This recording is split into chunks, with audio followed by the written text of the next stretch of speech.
una, struggle talaga eh. Sobrang adjustment.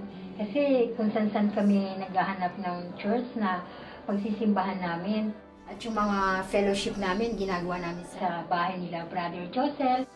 Mga 4 weeks din yun na talagang, kasi syempre, kailangan namin magsimba, kailangan namin magpatuloy. Finally, God's answered our prayers dahil Si Brother Leslie, tinanggap niya yung calling ng Panginoon. na ilid kami sa ministry. Sobrang blessing at nagsasaya dahil patuloy kaming naglilingkod sa Panginoon at nag-provide pa ang Panginoon ng aming worship place.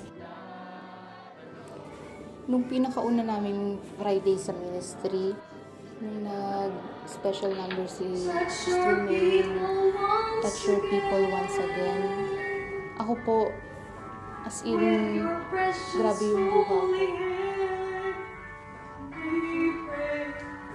Nag-iiyakan na yung lahat habang kumakanta.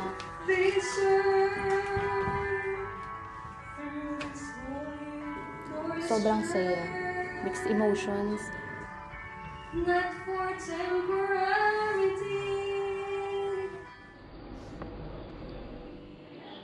Sa akin, yung nag-encourage sa akin para magpatuloy sa paglilingkod sa Panginoon is nakikita ko parang napakahirap, di ba, na nag-umpisa na tayong maglingkod sa Panginoon tapos babalik pa tayo sa ating mga ginagawa na dati. Kaya na-encourage ako dahil kagaya nung yung anak ko, di ba? Kung paano yung naiisip ng nanay ko para sa akin kung saan ako magsisimba. Siyempre, yun din yung naiisip ko dun sa anak ko, kay Julian, di ba? Paano na lang yung paglaki niya, kung saan siya pupunta o saan siya magsisimba. Napakaganda nung naumpisahan natin na kailangan na lang natin ipagpatuloy. Kagaya nga nung mga napag-aralan natin sa ating mga Bible studies na yung kalooban ng Panginoon, paano ba natin ito malalaman? Siyempre, dapat hindi ito yung pinipilit na mangyari ng kung sino man. Dapat pinapanalangin natin ito. 19 years in the ministry. Ito yung pinagbasihan ko para patuloy sa gawain ng Panginoon. Kaya, nung nagkaroon ng hamon, hindi na ako nagdalawang isip kasi nakita ko na ito yung maliwanag na kalooban ng Panginoon. I did not wait for the calling kasi maliwanag na right before my eyes yung gawain na merong pangangailangan.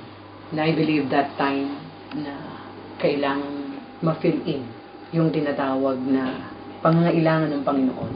At dahil sa aking nagawa na in the past at ginagawa ko sa aking buhay kahit nung binata pa ako. Nung nakita ko yung mga tao na ang gusto lang ay maglingkod, alam ng Panginoon yung puso ko, ganun lang din naman. As simple as that, we just want to serve the Lord. We just want to please Him the best that we can. Kaya, nung nagkaroon ng matinding hamon sa gawain, minsan isumali sa isip ko, bagkus magpatuloy. At ang kagandahan, nagbigay ng bagong challenge ng Panginoon that we need to continue with the brethren. The Shield of Faith Bible Baptist Tabernacle Alnada Ministry. Ang kagandahan din sa mga kapatiran na nais na magpatuloy sa Panginoon.